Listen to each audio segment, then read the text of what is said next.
Om Mahaganapataye Namaha.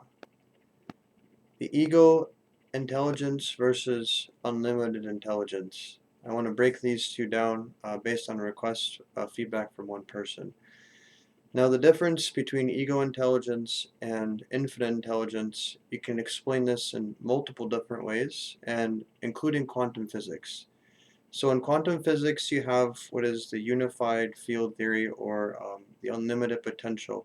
In the observer theory, they say that the world is based on how we observe it. That particles that appear to be these solid, solid defined mass of matter are actually, when they're not being observed, a wave in a wave. So they represent, in other words, what you have is an information of unlimited potential that pervades everything, and based on how an individual observes it, and that individual can be defined as a collection of information that expresses itself, and that collection of information is what we would also call as an identity. That identity perceives the world in a certain way, and through that perception, through the way that they see the world and perceive the world, they, in essence, create the world that they experience. And a lot of times, not a lot of times, I would say, the most impactful observation is coming from the subconscious and unconscious. So you have the conscious mind, which is more of the surface level. If you can imagine like an ocean with the waves and everything, and then you have the water underneath. The waves at the top is sort of the conscious mind. This is where we're having a lot of thoughts where, I want these different things, and then no matter how much you want them in your conscious mind, it never really happens, because what's going on is the vast ocean here is really what's manifesting or creating the world around you. So why you want to move, how do you get to the access, what's the easy ways to get to this unlimited intelligence?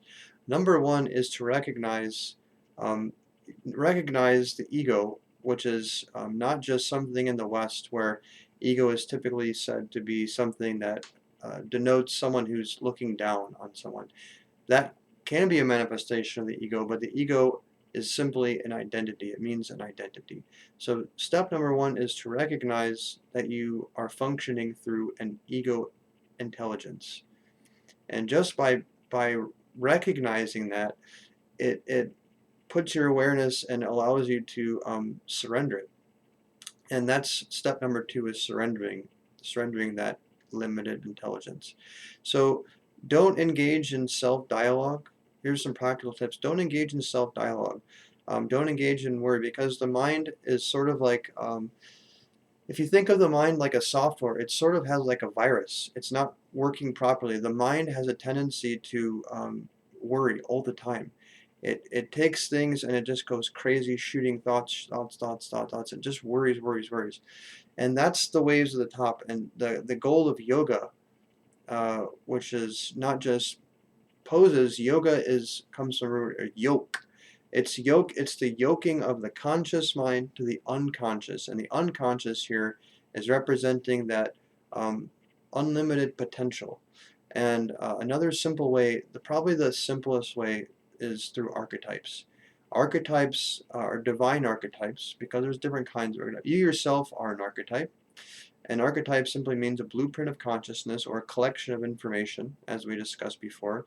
And a divine archetype represents super aspects of human potential, or human conscious, or consciousness in general. So these are the angels, the gods and goddesses of pantheons of different religions, and working with archetypes, which are symbolic personifications of principles that are super aspects of the unconscious, internally, and also externally they are represented as real beings, because you have the microcosm and the macrocosm. The archetype that I've been working with recently, and the one that I recommend you experiment with, has different names. I call him as Ganapati. He also known as Ganesha or Ganaisha. Many different names, Vinayaka.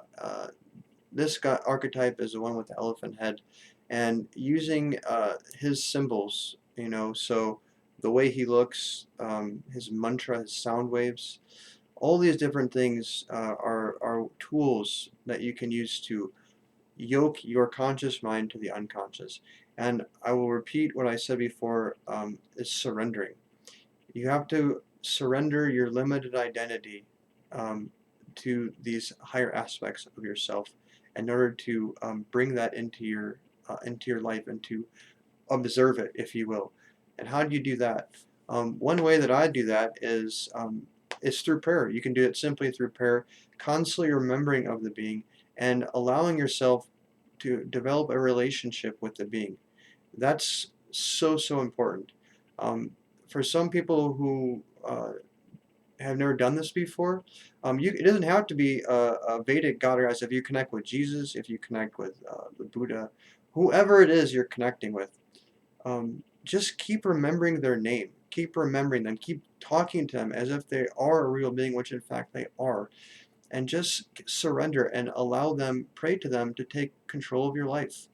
And what they will do is they will observe on your behalf. They'll bring their intelligence and reorganize your reality.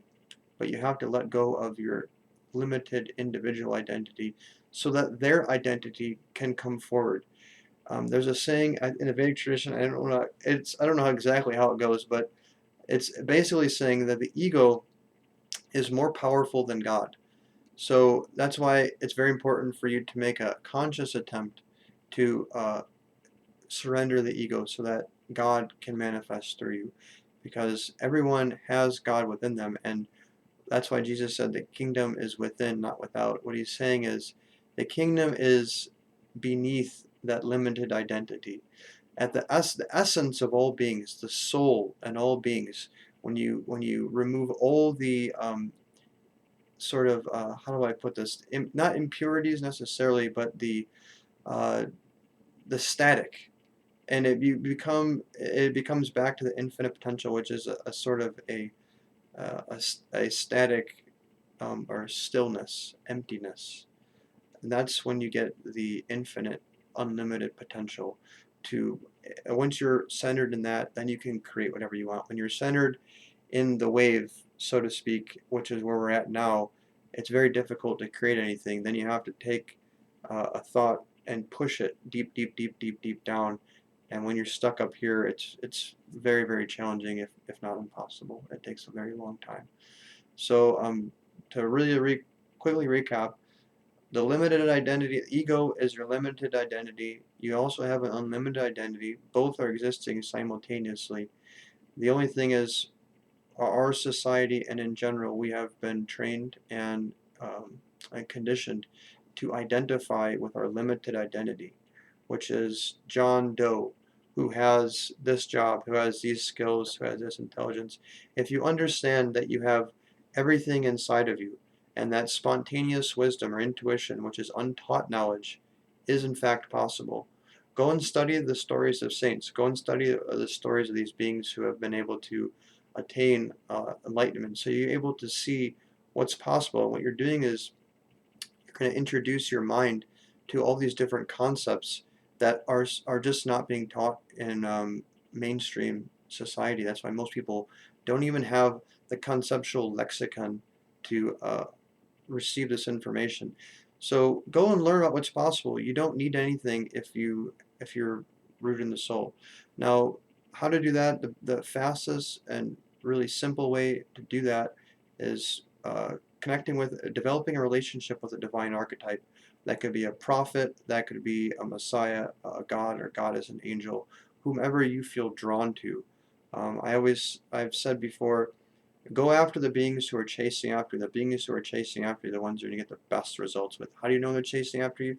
The beings that you think about spontaneously, the beings that you're reading about, the beings that if you sit down and think, who is the one, and something pops in your head, or you start seeing their color, they'll be trying to get a hold of you, and most likely they are trying to get a hold of you. You're just not able, you just haven't been recognizing their communication. And the more that you open yourself up to it, the more the more you'll start seeing their communications. So God talks through other people. When you overhear a conversation or just by paying attention, you will pick up things. So I've said a lot of things here. I hope this helps explain or introduce some concepts to chew on and enjoy. So if you have any further questions or comments, please feel free to leave them in the comments below this video. And if you'd like to be notified when I release new videos, make sure to subscribe and click the little bell. That's all, and God bless.